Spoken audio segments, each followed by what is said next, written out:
Sugri para wargi sumangga kiwari urang sami-sami Bandungan deui lajengna carita Bagong Kajajaden nu kiwari kumandi di Bar Dipaju bagian anu ka-23.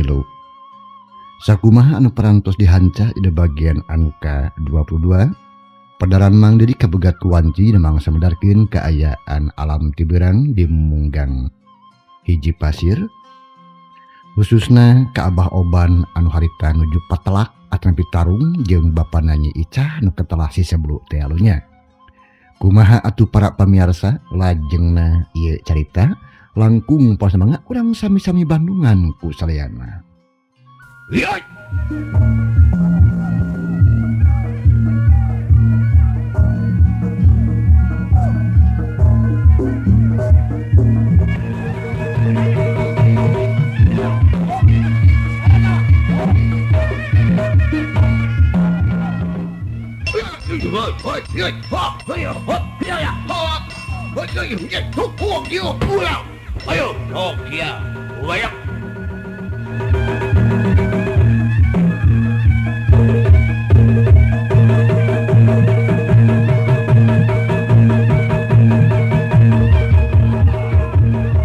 Si sebelum harita serepet ngalugas belum cakak seri tapi lain seri bunga ieu mah. Sarta serinah henteu nyari. Ieu mah seri ngoa ngaruntageun hate musuhnya Bah Oban. Tapi Bah Oban lain jalma atah-atah, geus legok tapak genteng kadek. Sarta geus kuat yang harupan karuas. Ngadengi omongan kitu teh teu matak saber kana hate. Tunggut kalinduan teu gedag keanginan, tetep tagen lir patok wajah. Sok, ya bro. Ya mun sia keukeuh peuceukeuh hayang patelak jeung aing. Bau Mua burung diladenan sia. Sia udah nganggap hampas dulu ka aing. Da aing oge acian kene deureu. Sok, wani mah maju sia. Teu kudu babacot jeung aing mah. Aing teh boga waktu euy pikeun ngadu catur jeung sia. Leuwih gancang leuwih hade. Sok, urang rengsekeun ngarah tereh lunas. Ieu.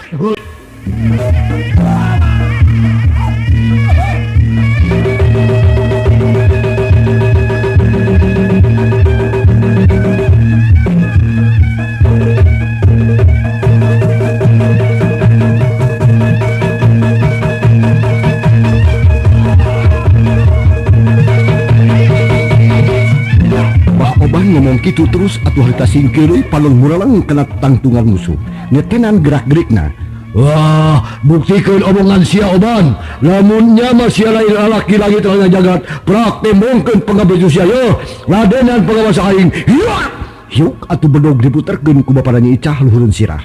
Puguh we Bah Oban oge rada ngageter hatena. Nempo sasekeut bedog anu kokolebatan katojo ku panon poe. Dasar menangasah salialila. Puguh we seukeut pisan menikeun ka nyempring. Lamun seugkeuna teh mah kana beuheung moal teu sapat sasimplang ge.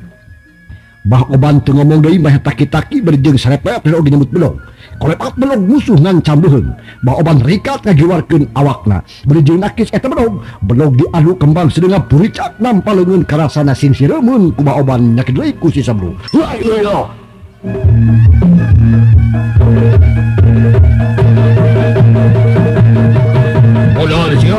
Aji, cek si seblu sabuk nyemberkeun belogna arek murih iga Bah Oban. Tapi Bah Oban oge rikat ngagilerkeun awakna ka katuhu. Barang ngasupkeun jurus lempeng kana kelek musuh, si seblu atuh ngarengkog balik jeung narik belogna. Siap, kuciwak. Kahandapna arek nigas bincuran. Heuh, cilung Bah Oban luncat. Beuring sakaligus nigas beuheung si seblu. Ngan edas, rikat ngalopkeun sirah berjeung cong kagigir. Teplos atuh belog Bah Oban ngadek angin, kitu deui belog si seblu teu keuna kana sasaran.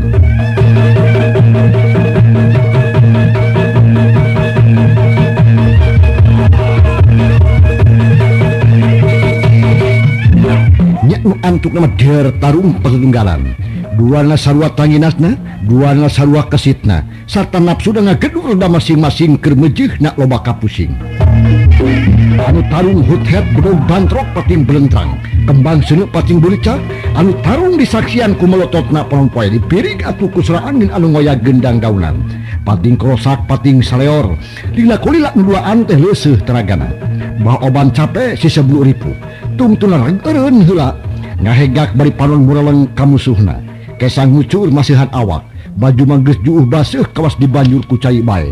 Ayo, buktikan siya walak. Mana omongan siya nung gara-gara kawas gululog deh, ha? Aing geus nyambat inyong bapa, aing geus tungkul ka bumi, tanggah kasalapan, pasrah ka malaikat. Tapi, malah ka betul siya sebelum. Ceuk Bah Oban semua nyindiran ka sebelum. Setan sia. Sabar heula, capek aing. Aing oge capek dulu. Ceuk Bah Oban. Gek diuk tapi bedog bah dicekal keneh bari jeung teu leupas tina kawaspadaan. Si sebelum asa diberi kasempetan. Da manehna oge geus ampir beakeun napas. Atuh gek diuk deui. Panon muralang ka Bah Oban bedog dicekal ku leungeun katuhu. Hatena panas sabab can hasi ngalehkeun musuhna. Boro-boro ning maehan raheut oge acan. Meunang sajongjongan mah eueuh anu gerak. Ukur kitu we silih polototan. Angin leutik ngahliwir nyapu goe genah pisan karasana matak seger jeung nambahan jagjag. Mulihkeun deui tenaga anyar. Manuk recet di sarada panon poe tetep melotot. Lila-kulila Bah Oban jung nangtung panon mencerong ka musuhna. Jung si seblu oge nangtung. Bedog dijingjing berjeng ngalinjing. Ayo, maju deui si Olak. Sok sia. Aing ge geus siap sia walak. Kurang ajar sia. Hiai.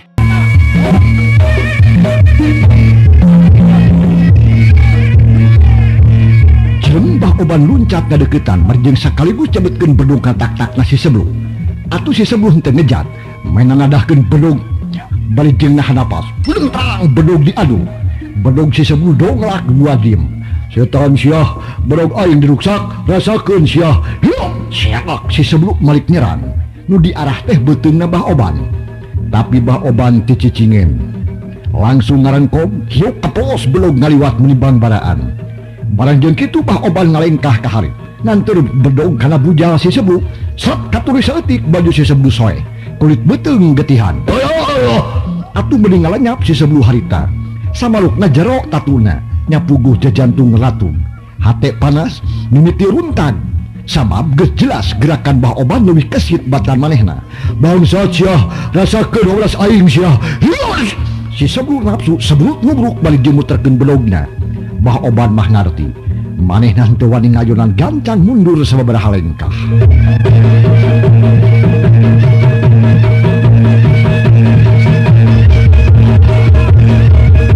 Si seblu terus maju bedog muter kawas kolecer. Bah Oban ukur mureleng neangan lolongkrang. Tapi kawasna teh rapet pisan, teu aya lolongkrang pikeun malik narajang. Tapi teu eleh akal Bah Oban. Yop, jeung Bah Oban luncat ka tukang. Sakilat leungeunna ngarawel batu segede peuleup, lung dibabetkeun kana bedog musuh anu keur muter. Atuh teu harita keneh. Fluntrang, puk eta batu murang. Gerakan bedog ngarandeg saeutik. Lebah dinya Bah Oban nyerang, nu kacida cepetna. Mubruk berjeng nigaskeun bedog ka tak-tak si seblu. Nyapuguh we si seblu mending ngalenyap. Manehna asa nincak asa henteu ukur kaburu ngagiwar meusan. Siriwik congo bedog Bah Oban nulih pelebah walikat. Baju rangsak kulit soe, buria getihna bijil. Ngagewor maseuhan tonggong. Terleungeun si seblu anu katuhu sing sireungeun. Lantaran walikat nakaturi ku bedog Bah Oban. Dabongan bari ngagiwar teh kelah nembongkeun walikat. Atuh bedog Bah Oban nu tadi rek natas tak-tak jadi nulih kana walikat. Sakedeung deui kojor sia sebelum. Ceuk Bah Oban berjeng ngaheumbatkeun di bedogna. Tapi si seblu sadar, manehna moal kuat ngalayenan Abah Oban. Gireleng maksakeun maneh ngagorentelkeun awakna. Sanggeus jauh ti Bah Oban, korejat berongbong melumpat, sesatanaga dipake kabur, sabab geus teu wani ngalayanan ka Bah Oban. Dulu itu teh si Wawayak. Mana gabos euy. Budak busia jawara miyuni hayam pamirik. Jana nyaon geus ngalapak lingnakeun pakalangan. Bali hayam lisung sia ulak. Kabeukinna nyameran bikang we sia. Kurang ajar sia. Ceuk Bah Oban bari jeung ulak cangkeng ku leungeun kenca. Ari anu leungeun katuhu mangajingjing bedog. Teu aya karepikeun ngudag musuh nyatana ka bapada Nyi Icah alias si seblu teh. Ari si seblu teu malirek ka nu panas. Daru masa yen eleh jajaten. Terus we mangpret lumpat sakalumpat lampet. Da sieun diberi ku Bah Oban. Kanyeri teu dirasa, diengke-engke mah bisi tambah parna cenah mumpung baal keneh. Bapak Nyi Icah kebat mulu kalembur atuh getih dina beuteung jeung tina walikat nyaraksakan saja jalan. Naratayan sapanjang jalan. Geloh, kelaka aing nu katuri awas ya soban ku aing. Cek hate si Sebluk bari jeung terus lumpat. Teu luak liuk deui. Panon geus mimiti surem tetenjoan ranyai karoneng kica-kicaan. Jalan anu disorang kumahna asa dengdek, sukuna mimiti kerasa berat menikeun kagejed lalampahan teh. Sedengkeun ari Abah Oban ngarasa sugema pisan hatena sabab geus 2 kali ditarajang ku Bapana Nyi Icah teu kungsi kabeunangan tibang capek balas tarung. Geek Bah Oban liuk tina jukut bedog geus ampih kana sarangkana. Baragada baju dilaan dada ngaliglang karasa tiis katiup ku angin letik. Urang ajar dari Sebluk. Sugan teh heueuh jago. Mana buktinya? Yuh, mun aing teu karunya mah disapatkeun beheungna sakalian ku aing. Kitu ceuk Bah Oban. Bari jeung neuteub ka jalan urut kaliwatna si Sebluk. Tapi geus teu kaciri sabab kahalangan ku kakayon. Manuk recet disarada patembalan jeung pada baturna. Jika nu ngarasa bungah pedah eta Bah Oban unggul dina tarung, ari harita Bah Oban sanggeus kawilang cukup mah hareureuhna. Sarta kesangna geus tuhur, Bah Oban ti malirih teu hayang lila di dinya. Cungkeleung nangtung terus lempang neruskeun lampahan deuk nganga nu jadi anak nyatana Nyi Artini. Bah Oban teu malirih kana kacape, teu nolih kana karesi. Bah Oban terus-terusan lumampah. Unggal lembur di jungjung, unggal desa didatangan. Kampung-kampung disusud, pilemburan diider. Bari jeung toleh nanyakeun ka jalma nu parang tepung. Susuganan cenah aya nu nyaho ka anakna nu katelah Nyi Artini. Tapi Bah Oban teh keur meujeuhna ninggang disuwe. Los ka mani oge teu aya hasilna. Eta we unggal-unggal anu tanya nyerebutna teh henteu nyaho, malahan mati bang colohok. Kerah asa dibejaan ku Abah Oban yen aya anu leungit. Nya tungtungna mah Abah Oban teh ngarasa capek jeung beak pangharpan lantaran tarekahna teu mawa hasil. Nya kocap ning ieu carita dina hiji poe pabeubeurang harita teh. Bah Oban dina raga nyuksruk nu jadi anak atawa neangan lacak Nyi Artini. Nya dina hiji poe mah Bah Oban heureuh di hiji warung. Bari jeung meakeun bekal anu pamungkas, dipake dahar ngeusian beuteung anu kukurubukan bae. Punten ditebunya, kuring rek amanat yuh. Ceuk Bah Oban. Sabada rengse dahar atuh tukang warung menimando, rek narima amanat ti Abah Oban. Ngadan kuring ti Oban. Di lembur magis lah diserbut Abah atau Abah Oban. Kuring teh boga anak hiji awewe, geus rumaja putri, lain aguy da memang kitu ceuk batur ge. Anak Abah teh geulis, loba nu mikahayang. Samohon. Ngan ayeuna eueuh teuing ka mana eta budak teh, minggat ninggalkeun ieu mah. Sabot ka mana atuh juragan teh? Sabot kuring nyaba ka kota jeung indungna. Jayeuna kuring amanat ka bibi yo. Mun aya jelema nu manggihan ieu mah saha we nya. Samohon. Wayahna panganturkeun ka lembur Cilawu. Cilawu. Ya. Engke ku kuring dek diburuhan. Malahan makieu ite biyo. Samohon. Mun anu menangkeunana awewe rek dijieun dulu resi nyai anak kuring. Sabab anak kuring teh budak nunggal, teu adi teu lanceuk. Kumaha lamun pamagat? Lamun lalaki, Samohon. lalaki teh pada inu kolot nu ngora. Anu ngora kumaha? Tah, atuh lamun lalaki ngora rek dikawinkeun ku abah teh. Cenah eta lalaki kolot dianggap lanceukna, lalaki sahanda pun rek dianggap adina. Kukuring di aku anak, moal diwilah-wilah, najan kolot ke heug duda dikawinkeun ku abah mah. Lamun embung di aku lulur upamana kieu mah embung dikawinkeun rek dibere duit teh sakarung. Dibere pare saluit, dibere domba sakandang. Asa daek ngajajabkeun anak abah ka Cilawu. Tak kitu nya binya. Ceuk Bah Oban. Ngomongna teh panjang lebar kasih bibi tukang warung. Maksud bah oban masangkan diembarkeun ka unggal jalma, utamana anu ngalon jajan didinya. Kitu kumaha tawisna tuang putra teh abah. Gieu ijebinya pangawakan jangkung leutik kulitna hejo carulang kawas indungna we waktu keur parawan baheula. Ai beungeutna buleur di bulan-bulan nama panon culeuleuk kaliskannya bulu panon carentik irung bangir pipi limit nu kenca mah komo aya karangan dua siki. Ai buukna galing muncang hideung ngeles bangbara ngabangbara. Lamun ngomong rada cadel meusan, lamun seuri pipi katuhu rada kempot meusan deui. Karesepna teh rujak hiris make cikur. Lamun dahar resep jeung cengek. Mun pakaian resep nu kasumba sampingna releng. Cah kitu. Pantasna teh gelis kawanti-wanti endah kabina-bina abah. Ari gambaran anak kitu mah asa dina catur pantun. Tidak omongan dalang. Tah bener kitu. Anak kuring mah gelis. Malahan masa panggelisnya we si alam dunia mah. Nyamangga juragan. Ku abdi bade diembarkeun kanu jajan di dieu. Mugi-mugi we sing janten tukang lantaran kana kapendakna tuang putra. Serta mugi-mugi sing aya dina kasalametan. Bener gitu Bi, bener gitu. Nuhun saja cenagenya. Bi, Pulan juragan. dah ieu duit dadang sangu jeung-jengeuna. Dah ieu mah bekal kuring nu pamungkas jibikeun ka bibinya minangka uang muka. Ceuk urang kota teh mah DP cening. Jume eta ibi geus daek di pencaan tulung ku abah. Mun anak abah geus kapanggih bibi arek diprese deui ku abah yo. Nuhun atuh juragan katampi kateda pisan ya artos. Si bibi atoheun pisan. Lantaran menang duit rada badag tibah oban. Kali ulah poho bieu nya. Ngaran kuring saha? Abah oban. Aya anak kuring katerana saha? Nya arti ni abah. Lembul ha di. Cilawu. Mun bibi ngarumasakeun pohoan pek tulis dina tihang ku arangnya ngelah teu nyalahan yo. Ceuk bah oban harita balik jeung nyerenge. Sumohon mangga juragan dalaras atuh.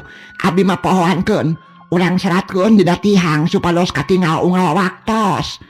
Ceuk si bibi tukang warung balik jeung rada nyerenge. Manehna ngarumasakeun maneh sok pohoan. Bah oban seuri deui. Nya sanggeus kitu mah terus bah oban amitan rek balik ka lembur Cilawu cenah. Ku si bibi dijajabkeun tepikeun ka lawang warung. Nu balik diteuteub salila-lila tepikeun ka ngilesna dina pengkolan. Nya sanggeus bah oban teu katenjo, bu si bibi ka jero. Gek diuk bari jeung ngahulek. Mikiran anu cikeneh katarima ti abah oban. Sabut si bibi tukang warung ngahuleng jol aya nu datang. Gek diuk dina bangku panjang nu jieun tina awi guluntungan. Hae, Mang Unus geuningan. Ngahalengoh mamang mana kurupuk. Cek si bibi bari curing-curinghak. Panon ngareret kanu karek jol. Lah, keur hoream usaha teh lah. Hayang reuheuh lah bi. Becehan teuing usaha mah ulah aya basa hoream Mang Unus. Kajaba lamun geus hoream kana daharan. Sing getol sing rajin ulah eleh ku hayam geura. Cek si bibi tukang warung kawas nu heueuh mamagahan. Tapi di barung ku banyo, dume eta geus wanuh murenan. Nah, teu cukup ke kitu aya mah bi. Usaha teh pisan bare bedanana lah. Bareto hese aci ayeuna hese duit. Keneh-keneh we kurupuk teh pered. Teu bisa diandalkeun. Mun aya deui mah duh hayang ganti usaha teh yo. Ceuk Mang Unus, nyaan kituna teh. Lantaran anyar-anyar ieu usaha nganinggang dirugi jeung rugi bae. Nyaan hayang ganti pacabakan Mang Unus. Eta si bibi. Nama keteu nyaan. Hayang nu kumaha Mang Unus teh? Bi, dengekeun dieu. Hayang nu eueuh modalan, nu gede batina, nu babari di alakna, nu teu matak rewe dipigawena, tah kitu bi. Aya atuh Mang Unus. Tah. Tarak cisat sari. Cik kumaha bi make jeung bisa mere pituduh. Mang Unus nanya Darya. Da nyaan hayang pisan ganti pacabakan kana usaha teh. Tadi aya Bah oban kadio malah bejaan pi kabungahon Mang Unus mun urang alus milik bakal beunghar geura moal susah daang sabab bakal dikawinkeun ka awewe geulis bakal dibere pare saleuit bakal dibere domanini doma sakarang dibere duit sakarung. Mang Unus ngagak-gak seuri belikeun kalenggakan bakat kunikmat. Atuh ibi warung ge kabawakeun seuri. Terus nepak kana pingping Mang Unus gurubug Mang Unus reuwas. Cep jempe bari jeung neuteub kasih Bibi. Usaha naon atuh asa mah hiwa teuing eta beja teh Bi?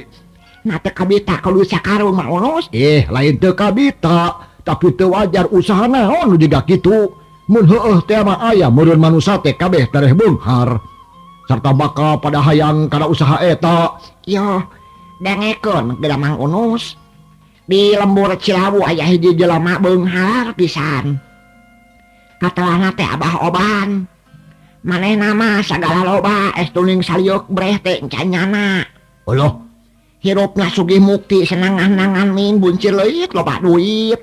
Luhur kuta gede dunya rea keton.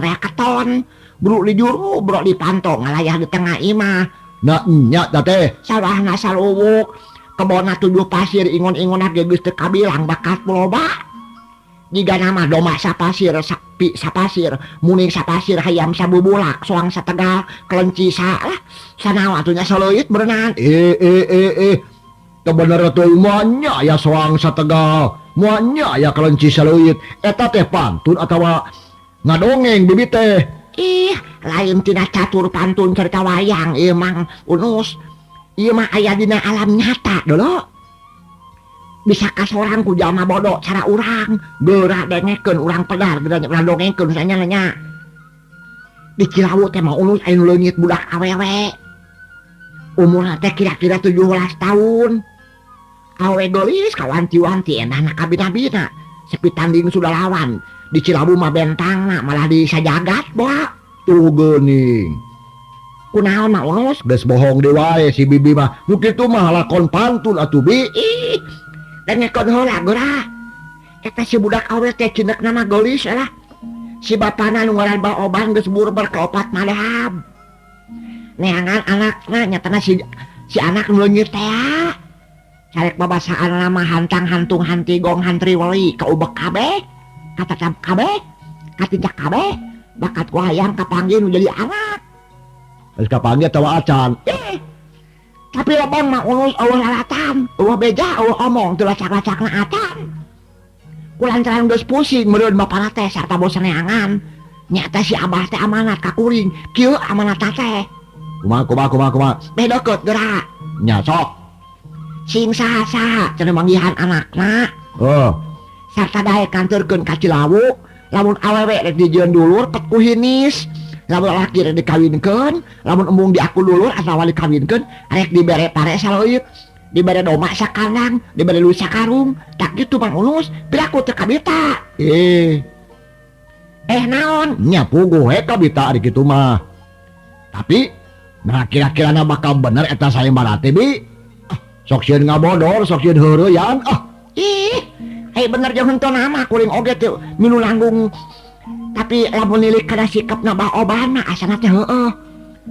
Moal ngabohong moal jauh kana heureuyan. Sabab kacirina bangun anu susah pisan kulingitna nu jadi anak teh. Lamun Mang Unus hayang ngayakinkeun leuwih hade datang ka Cilawu. Tepungan Bah Oban. Sarta tanyakeun deui sing bener. Nah, namun Mang Oban aya niat milu sayembara, kudu laporan ka kuring. Nah, makanya kudu laporan ka Bibi. Sabab lamun mamang hasil, kuring gak bakal menang hadiah ti Bang Oban. Oh gitu.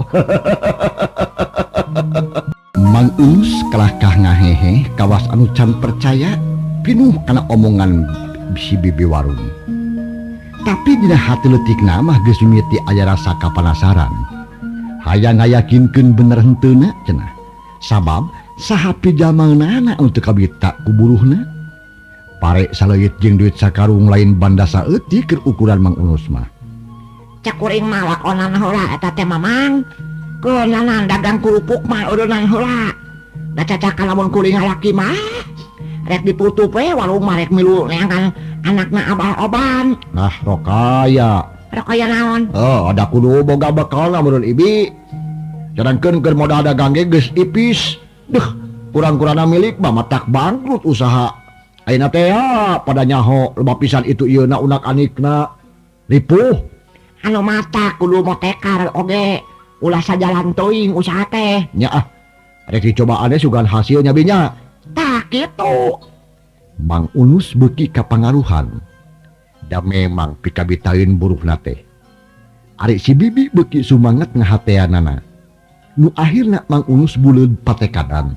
Gilig pikirna rek milu neangan anak ngabah oban nu katelah nya artini. Tujuanana teh lian. Iwa ti ngudag harta. Hayang menangkeun hadiah anu lain saeutik jumlahna.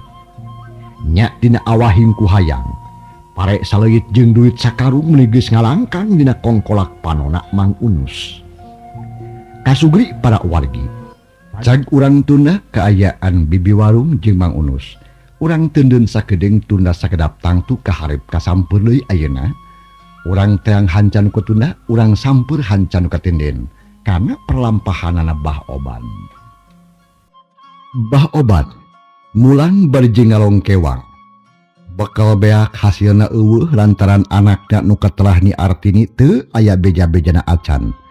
Teu kapanggih lacakna hese pikeun nyusulna. Bah Oban teh meh-mehan rintas pangharepan. Sabab ku Bah Oban geus kapikir yen anakna moal kuateun lila-lila nandangan tunggara. Hirup bari jeung disangsara ku parobahan wujud bakal nyiksa boh kalahir nya kitu deui kana batin. Ari sabab hatena hate manusia, kahayang jeung perasaan tetap manusia, tapi wujud sato. Atuh tang tue meureunan bakal hese ngalakonan hirup teh. Da daek teu daek kudu hirup sacara sato. Sare ngagoler dinu bala, barang dahar cara bagong, paling untung sampe atah. Ngalajang geus kapanggih ku tukang moro dibeberik di anjingan. Pada ngudag ngahaukan kadangkala diancam pati. Sabab anu moro teh tara lengo, bedog-bedog wae masok mawa. Duh. Kudu kumaha ai geus kieu. Nya cerang-cerangan bae kitu kabalarea yen anak aing teh kalangsu. Tapi wiwirang temen aing. Mun aing ngabejakeun nu sabenerna yen anak aing jadi bagong. Kitu ceuk hate Bah Oban. Bari jeung terus lempang ngajugjug ka lemburna. Sajroning lempang teh hate Bah Oban perang sabil. Dua pamadegan parebut. Nah mending blak-blakan balaka kabalarea atawa tetep disimbutan. Lamun balaka nu sanyana sieun wiwirang di kolong catang. Tada teuing ngajerbianana batur, da puguh geus seubul loba nu nyangka. Ari henteu tangtu bakal hese neangan nu jadi anak. Sabab najan ngerahkeun jelema ratusan atawa ribuan oge, jigana moal kapanggih neangan nya artini teh. Ari sabab nu diteanganna geus tangtu lain wujud manusia, tangtuna oge wujud bagong. Nu ayana bakal dileuweung atawa rema moal los-los ka kota jajauheun ka desa. Ya. Gaya kieu mah hulu aing teh bisa botak ieu balas mikiran nu jadi anak. Heuh, Nya kudu kumaha aing geus kieu aing gara-gara baju hikmat aing jadi kasiksa lahir batin. bari jeung lempang teh Bah Oban ku kulutus. Ambek kapegung, rek nyarekan kasaha da puguh manehna keneh anu salah. Rumasa talobeh dina tandan teundeun nu akhirna jadi mamala. Bah Oban barang datang ka imahna kasampak teh Ambu Yuyun keur ngadaweung di tepas. Kawas nu geus sila ngadaguan hayang geura menang beja ti salakina nya Bah Oban atawa sakur jalma nu milu neangan jadi anak. Atuh barang jo Bah Oban datang Ambu Yuyun meuli curinghat. Cungkuleun cengkat berjeng mapag salakina. Bagi teuing Abah, kumaha si mana si Nyai? Ya bari Ambu. Abah capek keneh yo. Ceuk Bah Oban cat unggah geek biuk dina kursi. Ngabaheuhai berjeng ngahula ngumpulkeun lembutan. Ari Ambu Yuyun teu mindo nanya, leos we ka dapur. Ari balik deui geus mawa cai enteh sakmuk song dibikeun ka salakina. Regot bah obar nginum melikeun ka ngalekik. Satengah muk beak. Sanggeus kitu sok ditunda dina beungeut meja. Renghap merik napas jero pikiran mah kumalayang keneh ka mana mendi. Najan heueuh awak dis di imah pikiran mah ngider neangan nu jadi anak. Abah, ambu teh lamun peuting teu ngeunah cicing lamun beurang sungkan rumingkang. Najan ceuk abah ulah nyiksa diri oge heueuh keukeuh we. Sagala soda sangu asa catang bobo cai asa tuak bari. Lempang ge asa ngalongkewang bumi langit asa tungkeb. Eta kabeh balas mikiran nu jadi anak abah. Hayang geura aya bejana na kumaha nasibna si Nyai. Mun hirup keneh di mana ayana lamun geus maot di mana layona. Ih ambo teh sing kuat batin. Ulah kabawa ku sakaba-kaba. Bolo-bolo dalam ari urusan ieu madalah abah oge ampir-ampiran teu kuat ambo. Barandene kitu ulah kamalinaan urang teh da moal putus kuli pikiran. Kudu dibarengan ku ikhtiar jeung usaha. Abah ge ieu teh keur bingung. Nya kudu kumaha cekeng teh carana sangkan hasil. Geuning eta abah make waka balik atuh. Bangna balik heula teh ka hiji atuh memang can meunang laratan ngenyaan budak. Atuh kaduanya hayang badami heula we jeung ambu. Nya kudu kumaha ari geus kieu. Nya kumaha atuh abah buru-buru pikiran kalunya ka si Nyai lilas teuing ka talangsang. Geus. Tong corik atuh. Kumahanya lamun urang sayembarakeun ambu? Tek bae abah. Ambu mah satuju pisan asa anak we balik deui. Oh syukur aya kitu mah. Abah teh moal asa-asa ngajalankeunna nya meureun. Tapi aya sayembara teh kudu puguh nu di tanganna. Kudu puguh nu di sungsina. Sangkan babari neanganna. Jadi kumaha maksud abah teh? Jadi kieu. Maksud abah teh rek dijentrekeun ka balarea. Yen si Nyai teh kalangsu kasarung kasasar lampahna. Nyumput buni di caang moal ka ceri jeung moal ka panggih lamun teu nyaho kana rusiahna. Dina mangsana kapanggih oge kapaksa we kudu ditamrakeun rusiahna cik. Satuju tuh henteu ambu lamun kitu. Ditamrakeun kumaha abah? Urang bedakeun we nu sajujurna. Yen anak urang teh loba wujud jadi bagong kitu. Ngancang tuh we bagong kadaden. Sabab Mangsa cekap waktu cukup para pemirsa. Cag ieu carita urang tunda heula. Insyaallah enjing bagian anu ka-24 urang Bandungan deui dina mangsa tur acara anu sarua. Teu hilap mandiri ngahaturkeun nuhun kumaha leuwih perhatos sareng jing kantun kasadayana. Wassalamualaikum warahmatullahi wabarakatuh.